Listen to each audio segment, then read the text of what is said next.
call you. All right, Shalom. First and foremost, we want to give all praise, glory, and honor unto Yahweh, Ba'Shem, Yahushua, Ba'Shem, Rakakodash. Double honors to the elder apostles of Great Millstone, and salutation and much love to you all came out there pushing out his word and truth and sincerity. All right, and this week we got some guests out here from Orlando. All right, so the brother's just going to take off and flow through the spirit. Go ahead, brother. You can give me Hosea 1 and 10. Because, you know, we coming into that time, man, where the Lord is starting to separate 2/3 of our people, and he's starting to gather the cream of the crop, man. Because we're sending this message to all of our people, you Negroes, Latinos, and Native Americans, West Indians, and Haitians, that you are the chosen and the blessed sons of God, but you will not hearken, man. So the Lord, you got it, brother? Yeah. This is Hosea chapter 1 and 10.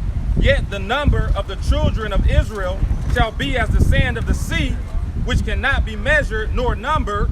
And it shall come to pass that in the place where it was said unto them, ye are not my people, there it shall be said unto them, ye are the sons of the living power. And what you see before you is prophecy coming to pass, man. You see Negroes, Latinos, and Native Americans gathering themselves and standing up before their enemies to tell about the coming destruction of you so-called white people as well as you other nations, man, for what you have done. All right, you've touched the apple of the Lord's eye, but you touched his people, man. And the Lord requires that which is past. Matter of fact, Isaiah 10 and 21. Because like we said before, man, 2/3 of our people have rejected this message, but as it is written, a remnant of our people are going to return to their heritage, man. And what you see before you, it may look like average men with dusty garments, but what you see are the future rulers of this next age to come, all right? When Yahushua talked about the world to come, he was talking about his people in rulership, man. He wasn't talking about a united nations of Babylon, man. The Lord was talking about his people as joint heirs in rulership over you other nations, ruling you with a rod of iron, man. You got it, brother? You got it? This is Isaiah chapter 10, verse 21. It says, the remnant shall return. Well, let me start at 20. This is verse 20. It says, and it shall come to pass in that day that the remnant of Israel and such as are escaped to the house of Jacob shall no more again stay upon him that smote them, but shall stay upon the Lord, the Holy One of Israel, in truth. And we're and brothers who have come back to their heritage, we're leaving off the ways of the so-called white man, as well as the trust of his system and the trust of the spirit of Egypt. And we're leaning on our rock, our source, our power source, which is Yahweh Ba'Shem Yahushua, man. And when we always connected with our power source, it always meant death and destruction and subjection for the rest of you nations, man. And that's exactly what you see happening before you, man. The Lord's gathering his firstborn son that he may serve him. And that's what we're doing in the land of our captivity. And that can only mean one thing, that we're at the time of this age being ended, you know, Esau being the end of the world and Jacob being the beginning of it that followeth. And you're witnessing the end that followeth, man, right before your eyes. Continuing on, verse 21, the remnant shall return, even the remnant of Jacob, unto the mighty power. For though thy people Israel be as the sand of the sea, yet a remnant of them shall return. The consumption decreed shall overflow with righteousness. Yeah, because the children of Israel are as the sands of the sea, man. All across the globe, you have millions, almost really billions of Israelites all over the planet. But the Lord has chosen the meek and the lowly out of all his people. The ones who weren't renowned in this world, you know, who weren't regarded in this world, the Lord has taken those unto himself and chosen them and lifted them up through the spirit and power of his spirit, man. Understanding, knowledge, and wisdom, opening their eyes to witness what's going on before us, man. And we recognize that this is the end of this age and the Lord requires that which is past. You told us something? Got a quick one. You told us something?